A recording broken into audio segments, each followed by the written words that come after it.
नमस्कार, मी पंजाब डक्का. आज आहे 6 ऑक्टोबर 2025 आणि राज्यातल्या शेतकऱ्याला सांगू इच्छितो की मी म्हटलं होतं ना 7 तारखेपर्यंत पाऊस राहणार आहे 6 तर काय झालं, बरेच मेसेज असे येईल की एक चक्रीवादळ येणार आहे आणि ते महाराष्ट्रात खूप पाऊस पडणार आहे.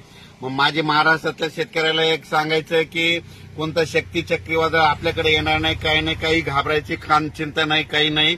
फक्त आजची 6 ऑक्टोबर आणि 7 ऑक्टोबरच्या दरम्यान राज्यात फक्त भाग बदलक तुरळक ठिकाणी पाऊस पडणार आहे, सर्वदूर पडणार नाही, मुसळधार कुठं पडणार नाही, अतिवृष्टी होणार नाही, म्हणून हा अंदाज लक्षात येतात. पण काय झालं, टीव्हीला बातमीमध्ये बरेच मला शेतकऱ्याचे फोन आले, एखादं चक्रीवादळ येईल का. मी म्हटलं तुम्हाला कोण म्हटलं, तर ते म्हणले बातमी चालू आहे.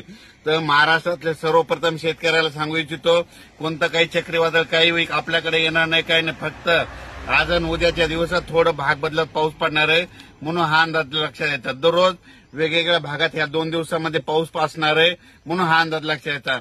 पण राज्यातल्या शेतकऱ्याला सांगू इच्छितो की तुम्ही काय करा, 15 तारखेपर्यंत जशी सोयाबीन काढायची तशी काढून घ्या, झाकून ठेवा, नका मशीनमधून काढून घ्या. कारण की राज्यात आता 15 तारखेपर्यंत हवामान कोरडं राहणार आहे, म्हणून हा अंदाज लक्षात घ्यायचा. राज्यात सध्या तरी असं मोठ्या पावसाचं सध्या तरी वातावरण नाही. फक्त पाऊस पडणार आहे, अर्ध्या तासाचा पडेल, 10 मिनिटाचा पडेल, 20 मिनिटाचा पडेल, कुठं रिमझिम पडेल, पण सर्वदूर असं सगळीकडे पाऊस पडणार नाही, म्हणून हा अंदाज लक्षात यायचा. म्हणजे सांगायचं झालं तर पूर्व विदर्भ, पश्चिम विदर्भ, दक्षिण महाराष्ट्र, उत्तर महाराष्ट्र, कोकणपट्टी, खानदेश, मराठवाडा म्हणजे ह्या सगळ्या ह्या सगळ्या विभागामध्ये 42,000 गाव येतं.